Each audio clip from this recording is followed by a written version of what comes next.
இதே மோடி வந்து குஜராத்தில் ஒரு பெரிய பாலை இடிஞ்சு விழுந்து 141 பேர் இறந்தப்ப அவர் மன்னிப்பு கேட்கல. டிமானிட்டைசேஷன்ல மக்கள் செத்தப்ப அவர் வந்து மன்னிப்பு கேட்கல. இது மாதிரி ஒரு பெரிய பட்டியலே இருக்கு. அவர் தொடர்ச்சியா எப்பவுமே மன்னிப்பு கேட்காதவர். ஒரு சிவாஜி சிலை உடைஞ்சு கீழே விழுந்துருச்சு, உடனே மன்னிப்பு கேட்டார். ஒரு சிவாஜி சிலைக்கு பயந்து நடுங்குகிறார். அதுவும் குறிப்பா இப்ப அவர் நடுங்கிறது காரணம் உங்களுக்கே தெரியும், தேர்தல் வரப்போகுது. தேர்தலில் என்ன நடக்கும்னு தெரியும். தேர்தலினுடைய டேட்டை என்ன அறிவிக்காமல் இருக்கார். அவரோட வாழ்க்கையில் வந்து இந்த தேர்தல், இந்த 2024 மகாராஷ்டிரா கிரவுண்ட் அப்படிங்கிறது அவருடைய பொலிட்டிக்கல் லைஃப்பில் வந்து அப்பா டவுனா முடிவெடுக்கக்கூடிய இடம். அதில் சிவாஜி சிலை விழுந்தது அப்படிங்கிறது அவங்க ரொம்ப சென்டிமெண்டலாகவே பயப்படுறாங்க. இன்னொரு பக்கம் சென்டிமெண்டலாகவே இது மக்கள்கிட்ட ஒர்க் அவுட் ஆகும். வணக்கம், இது தமிழ் குரலின் சிறப்பு நேர்காணல். இன்றைக்கு நம்மோடு இணைந்திருக்கிறவர் ஊடகவியலாளர் திருமிகு சத்யராஜ் குப்புசாமி அவர்கள். சார் வணக்கம். சார் வணக்கம். நான் தலை குனிந்து மன்னிப்பு கேட்கிறேன் அப்படின்னு உலக தொலைக்காட்சி வரலாற்றில் முதல் முறையாக நம்முடைய பிரதமர் நரேந்திர மோடி அவர்கள் பொது வெளியில் ஒரு மன்னிப்பு கேட்டிருக்கிறார் அப்படிங்கிறத பார்க்குறோம். எதற்காக இப்படி ஒரு மன்னிப்பு? ஒரு சில ஒட்டுமொத்தமாக ஒரு ஆட்சியவே காலி செய்ய போகிறதா அப்படிங்கிற கேள்விகளும் கூட எழுந்திருக்கிறது.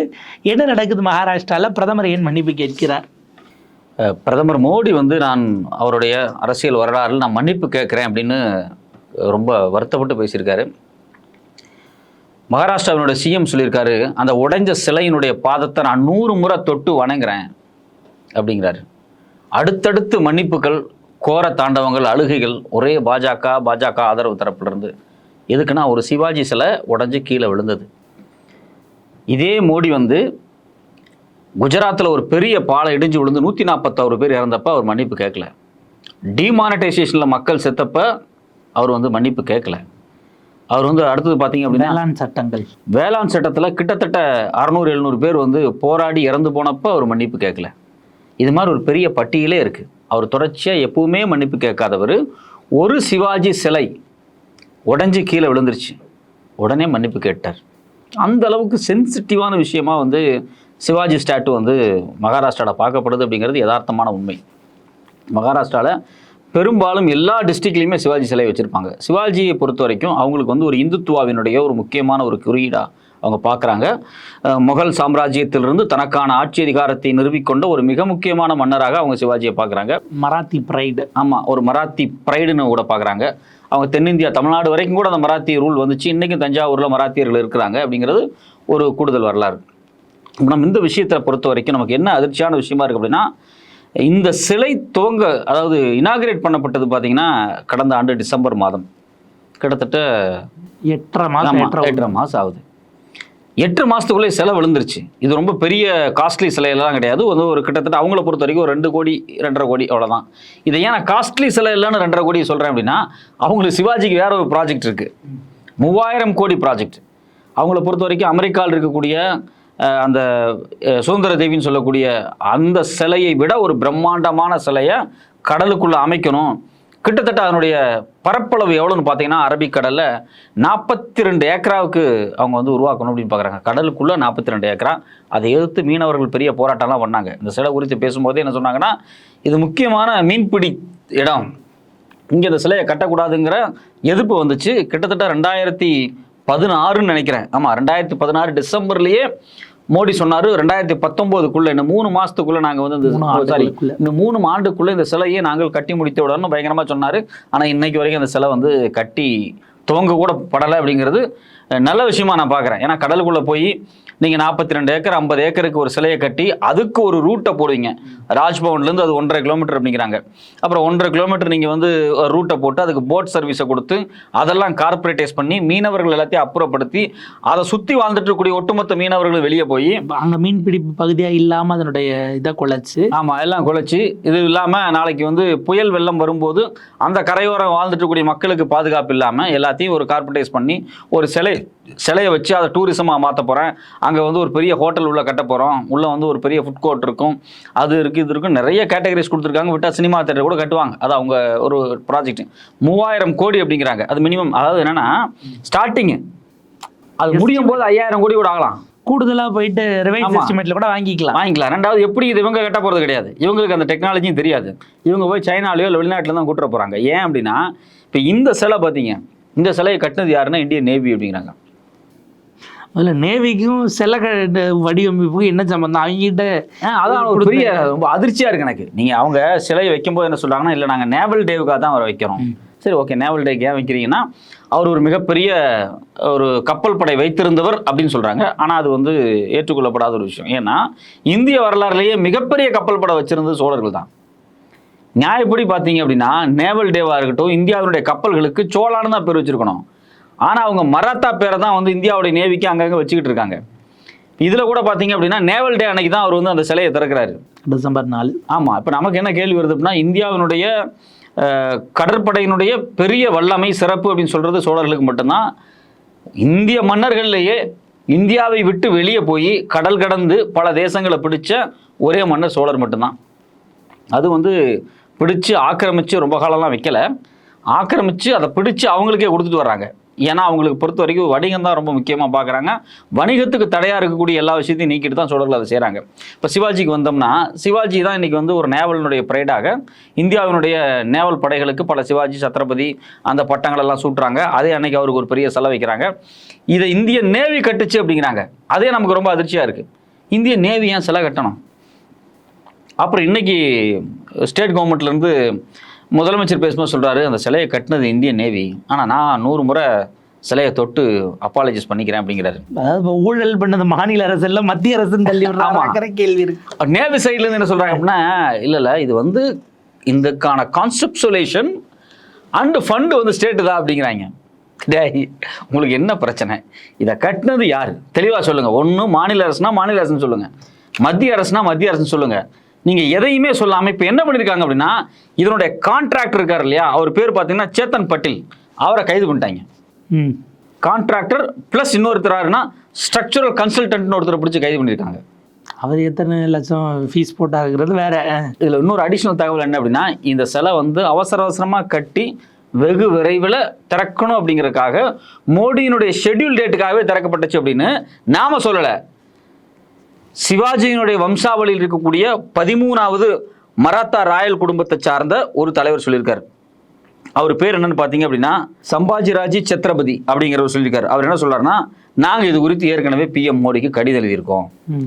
இந்த சிலை ஒரு புவர் கிராஃப்டடு, ரெண்டாவது இன்ஸ்டால்டு பை ரஷ், வேகமாக ரஷ் பண்ணி இதை இன்ஸ்டால் பண்ணாங்க.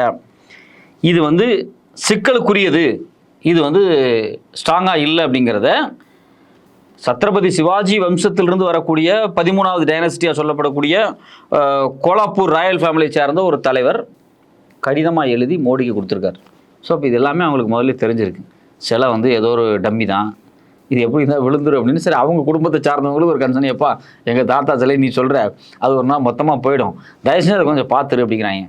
ஆனால் இவர் அதெல்லாம் கண்டுக்கல. மோடி வர்றாரு, டேட்டு ஃபிக்ஸ் ஆயிடுச்சுன்னு ஒரு சிலையை வச்சு விட்டாங்க, செலவு பண்ணி ரெடி பண்ணிட்டாங்க. இப்போ இன்றைக்கி இது என்னென்னா, சிலை எங்கேயோ ஒரு மூலையில் விழுந்திருந்தா அது வேற கதை. இது வந்து ஒரு பொலிட்டிக்கல் டிஸ்கோர்ஸாக இன்றைக்கி மாறிடுச்சு. நேஷ்னல் மீடியாவில், நேஷ்னல் நியூஸாக இன்றைக்கி பயங்கரமாக டிஸ்கஷனில் இருக்குது. இப்போ நமக்கு என்ன கேள்வி அப்படின்னா, இந்த சிலையை மையமாக வைத்த டிஸ்கஷன் அப்படிங்கிறது வந்து மகாராஷ்டிரா பாலிடிக்ஸில் ரொம்ப முக்கியமானதாக இருக்குது. நீங்கள் வந்து 2004 காங்கிரஸும் NCPயும் ஒன்றா சேர்ந்து ஆட்சி அமைக்கும் போதே அவங்க தேர்தலுக்கு முன்னாடி ஒரு ப்ரொப்போசலை கொடுக்குறாங்க. என்ன சொல்கிறாங்க அப்படின்னா, சிவாஜி சிலை அமைப்போம் அப்படிங்கிறாங்க. ரெண்டாவது 2009 அடுத்த தேர்தல் அறிக்கையிலேயே பார்த்தீங்க அப்படின்னா சிவாஜி சிலை உருவாக்கப்படும், அதுக்கான இடங்கடெல்லாம் தேர்வு செய்கிறதில் பாருங்க விஷயம், ஒரு பிரம்மாண்டமான உலகம் வியக்கும் வகையில் ஒரு சிவாஜி சிலையை நாங்கள் உருவாக்குவோம் அப்படின்னு 2009 தேர்தல் அறிக்கையில் இருந்துச்சு.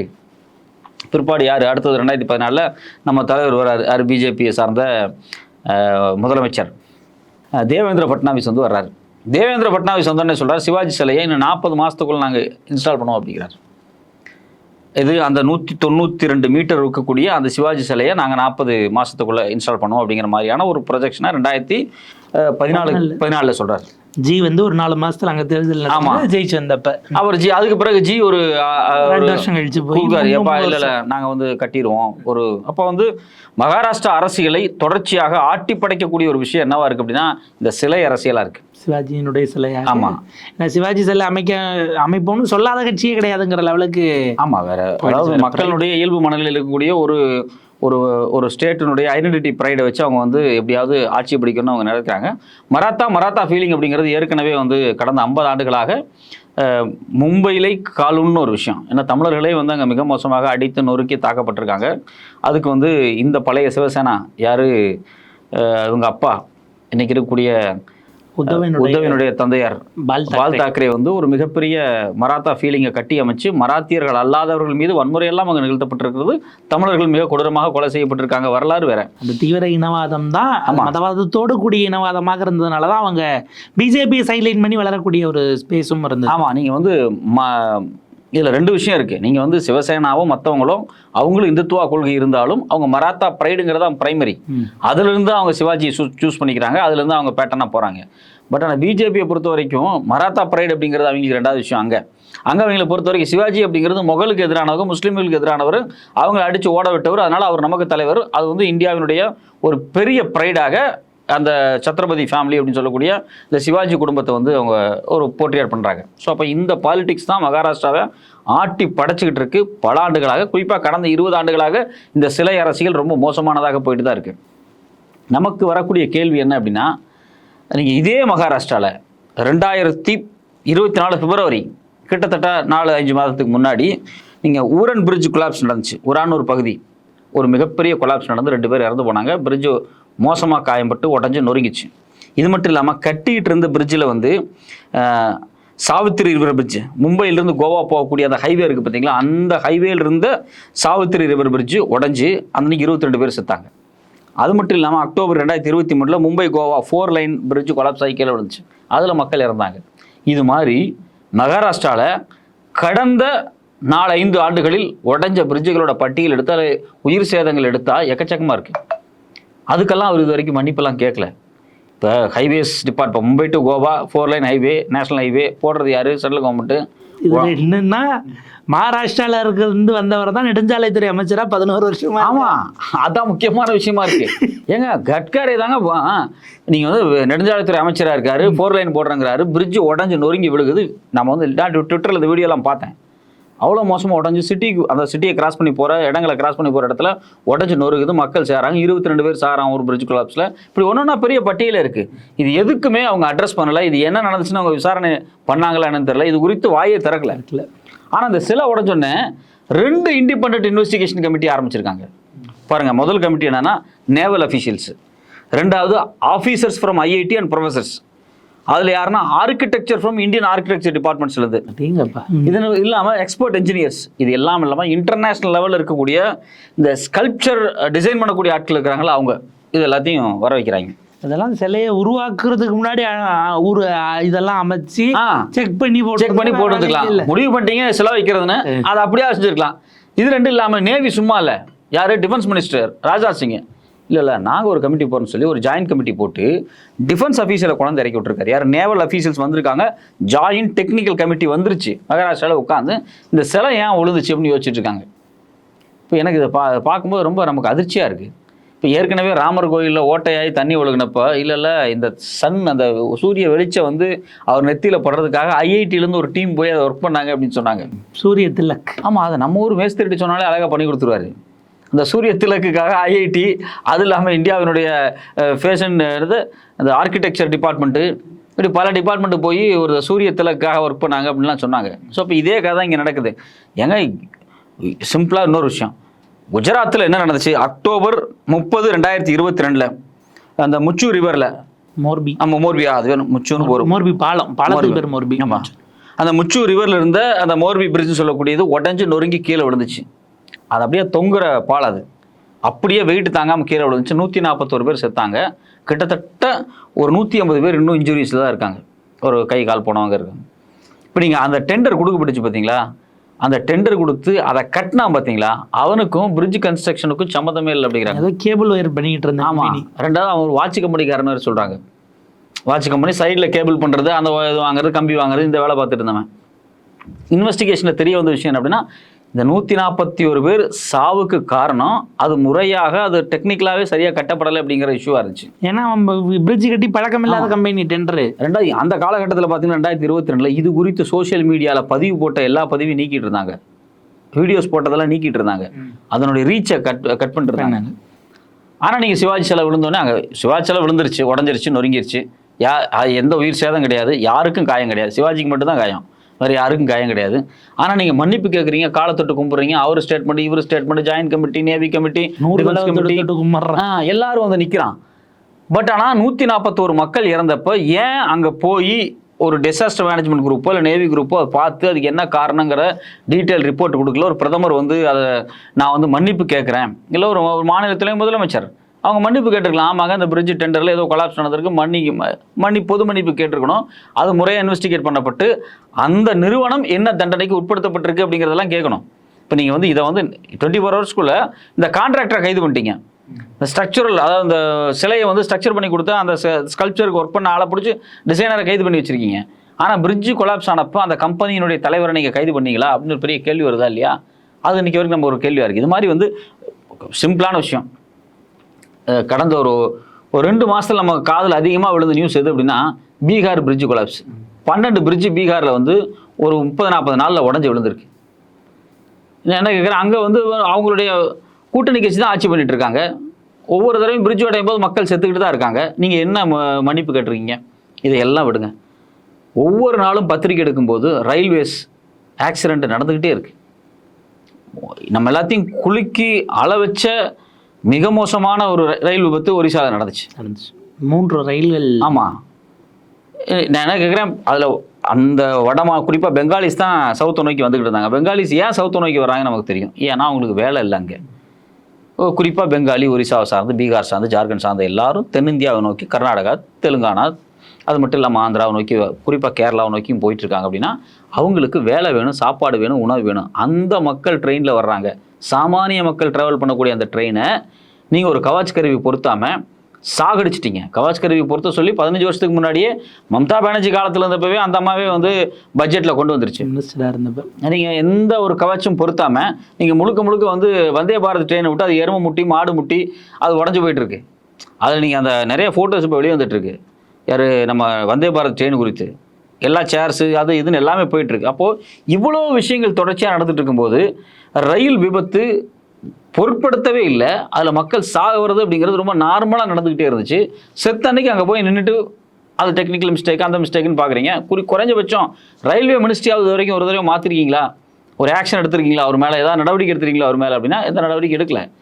சேஃப்டி ஃபண்டுன்னு ஒதுக்கப்பட்ட சேஃப்டி ஃபண்டு காணாமல் போயிடுச்சு, அதுக்கு அலாட்மெண்ட்டே இல்லாமல் போயிடுச்சு. அப்போது ஸ்ட்ரக்சரலாக இந்த நிர்வாகம் அரசு பண்ணக்கூடிய எல்லா தவறுகளையும் நேரடியாக அட்ரஸ் பண்ணாமல், மன்னிப்பு கேட்காம, அது குறித்து மறுபரிசீலனைக்கு உட்படுத்தாத பிரதமர் ஒரு சிவாஜி சிலைக்கு பயந்து நடுங்குகிறார். அதுவும் குறிப்பாக இப்போ அவர் நடுங்கிறதுக்கு காரணம் உங்களுக்கே தெரியும், தேர்தல் வரப்போகுது.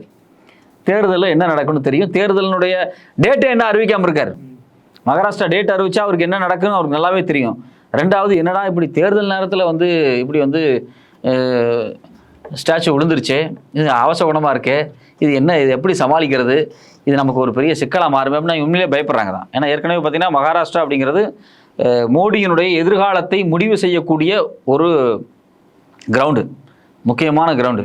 அவரோட வாழ்க்கையில் வந்து இந்த தேர்தல், இந்த 2024 மகாராஷ்டிரா கிரவுண்ட் அப்படிங்கிறது அவருடைய பொலிட்டிக்கல் லைஃப்பில் வந்து அப்பா டவுனாக முடிவெடுக்கக்கூடிய இடம். அதில் சிவாஜி சிலை விழுந்தது அப்படிங்கிறது அவங்க ரொம்ப சென்டிமெண்டலாகவே பயப்படுறாங்க. இன்னொரு பக்கம் சென்டிமெண்டலாகவே இது மக்கள்கிட்ட ஒர்க் அவுட் ஆகும். ஏன்னா இப்போ விழுந்தது பார்த்தீங்க அப்படின்னா இந்த 2 கோடி ரூபா சிலை தான். ஆனால் உள்ள நியூஸ் பரவிட்டு இருக்குது என்னன்னா 3000 கோடி ரூபா சிலை அப்படின்னு பரவிட்டு இருக்கு. ஏன் நீங்கள் மட்டும் தான் போய் செய்தி பரப்புவீங்களா? உங்கள்கிட்ட மட்டும் தான் ஐடி விங் இருக்கா? நீங்கள் மட்டும் தான் வந்து ஃபேக்ட்ரியாக செயல்படுவீங்களா அப்படின்ட்டு எதிர்கட்சி, குறிப்பாக சிவசேனா அவர்கள் மற்றவங்களா இருக்கும் 3000 கோடி ரூபா சிலையில் ஏமாற்றிட்டாங்க அப்படின்னு அவங்க ஒரு ப்ரொப்போசலை போட்டு அடிச்சுக்கிட்டு இருக்காங்க. ரெண்டாவது, இதுலையே நீங்கள் ஒழுங்காக கட்டலை, நீங்கள் 3500 கோடி 4000 கோடி போட்டு கடலுக்குள்ளே 40-45 ஏக்கரால் நீங்கள் சிலை கட்டினா அது உருப்பிடுமா அப்படின்னு அவங்க கேட்குறாங்க. சொல்ல, இந்த பிரச்சனை அப்படிங்கிறது பாஜகவுக்கு ஒரு மிகப்பெரிய பின்னடைவு. நாம் ஒரு சிலையை வந்து அதை புனிதப்படுத்துறதோ, அதுக்கு பணம் ஒதுக்குறதோ, அதை பிரம்மாண்டமாக்குறதோ நம்ம ஒருபோதும் ஏற்றுக்கல. 3000 கோடிக்கு மேலே செலவு பண்ணி பட்டேல் சிலை வச்சாங்க. அந்த 3000 கோடி கொண்டு போய் அதை அவ்வளோ பெரிய சிலையை வச்சதுக்கு அங்கே இருக்கக்கூடிய மக்களுக்கு அது என்ன நடந்துகிட்டு இருக்கு? அவ்வளோ பெரிய சிலையை பட்டேலுக்கு வச்சுட்டு கீழே பிச்சை தான் எடுத்துகிட்டு இருக்கான்.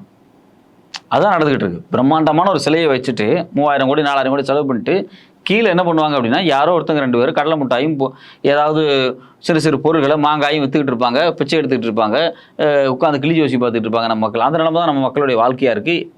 குறிப்பாக ஒடுக்கப்பட்ட, சமூகத்தால் புறக்கணிக்கப்பட்ட, பொருளாதாரத்தில் வலுவிழந்த மக்களுடைய நிலைமை பிரம்மாண்டமாக கட்டப்பட்ட சிலைக்கு கீழே தன் ஒரு நாள் வருமானத்திற்காக, ஒரு நாள் உணவுக்காக பிச்சை எடுக்க வேண்டிய நிலைமையில் இருக்காங்க. அந்த சிலையே தேவை கிடையாது தான். நீங்கள் அதே மாதிரி கொண்டு வந்து இப்போ இன்னொரு 4000-5000 கோடியை போட்டு ஒரு சிலை கட்டுறதுக்கான பிளான் போடுறீங்க. அது வந்து அது கீழே என்ன நடக்கும்? பாம்பேல மக்கள் வாழ்கிறதுக்கு வழி இல்லாமல் கஷ்டப்பட்டுக்கிட்டு இருக்கான்.